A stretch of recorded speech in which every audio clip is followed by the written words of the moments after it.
So yan, reason number 4 kung bakit maganda magseaman. To another level.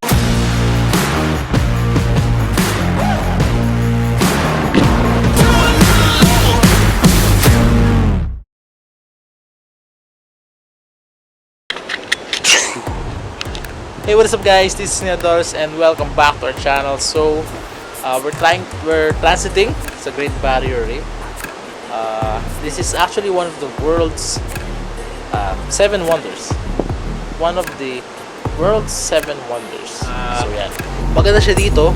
Sobrang strict ng regulations nila when it comes to maritime. Yung aming exhaust gas is fitted with EGCS, which means exhaust gas cleaning system. Yung amin namang overboard, yung mga sanitary waste, mga bilges, you're not allowed to dump kapag nasa Great Barrier Reef ka.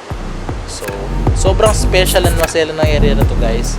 They are really dedicated to trying to protect their wildlife, especially their marine life.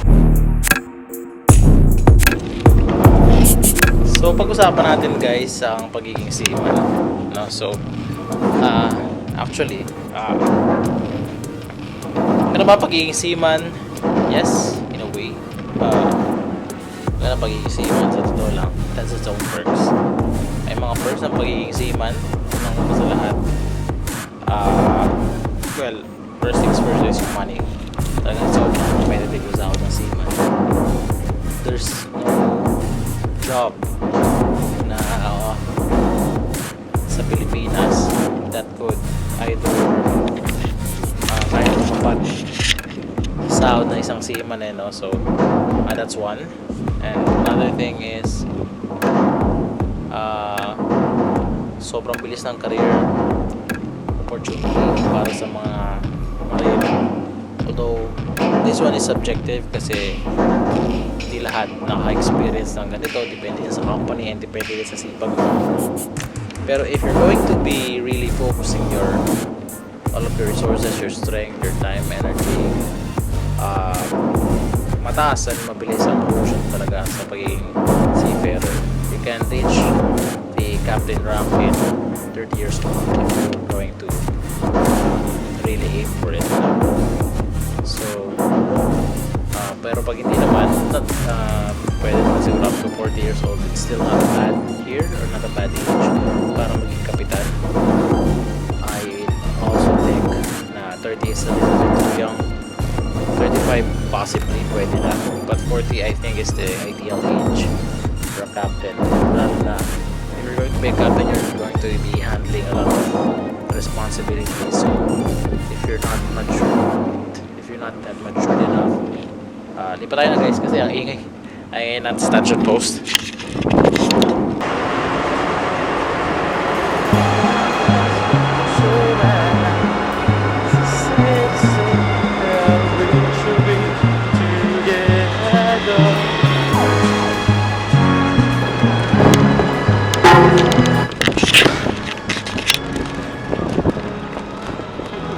So dito tayo guys sa Monkey Island.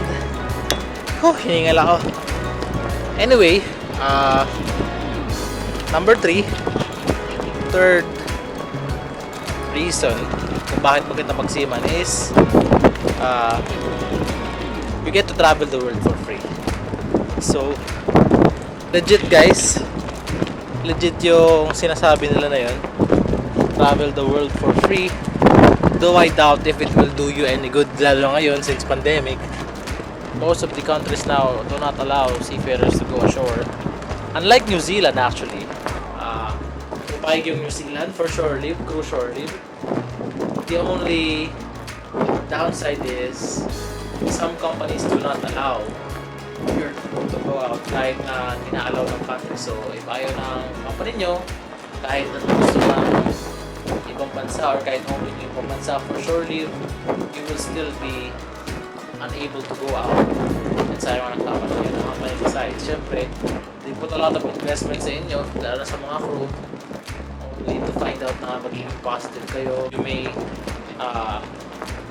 get in close contact, kasama yung isang mga cruises. Isang remote area lang to. And if kapag nagkaroon kayo ng infection or hawaan dito sa loob ng barko, most of the crew members will get sick as well. And you don't want that. Companies do not want that kasi syempre gagasa sila for medication. That's one thing they're trying to avoid. So, ayun. So maybe hindi na siya ganun kabigat na factor, but before, sobrang laking reason, sobrang laking impact ng cruise shore leave on why a person becomes a seafarer. So not most of the time, pero there are a few. So yan, reason number 4 kung bakit maganda mag-seaman.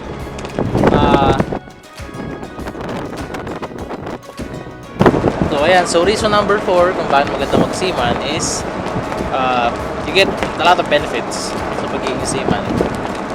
Basically, maganda naman ng benefits ng pagiging seaman, especially if you're a member of AMSUP. And if you're not familiar with AMSUP, AMSUP stands for Association of Marine Officers. Association of Marine Officers and Seamen's Union of the Philippines. So basically, collection siya ng mga seaman. It's a group of seaman na may union. And then, if you're a member of that union, you get to enjoy free medication, free board and lodging, free medical. Ang downside lang nun is, since sobrang dami nga ng seaman sa Pilipinas, sometimes yung kanilang boarding area or yung parang pwede kang magstay, seaman's home na tawag nila, is mostly occupied na. Though I haven't tried it personally myself, so I can't give you any accurate description or review about it. So from what I've heard, lagi daw punuan.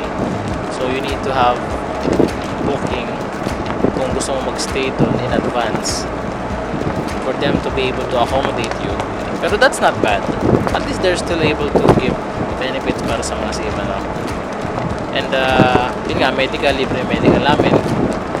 Benefits, beneficiary, yung wife and kids, libre din medical nila if you're going to use it wisely. So i-avail nyo lang ng i-avail yung free medical ng mga para makabawi naman kayo sa inyo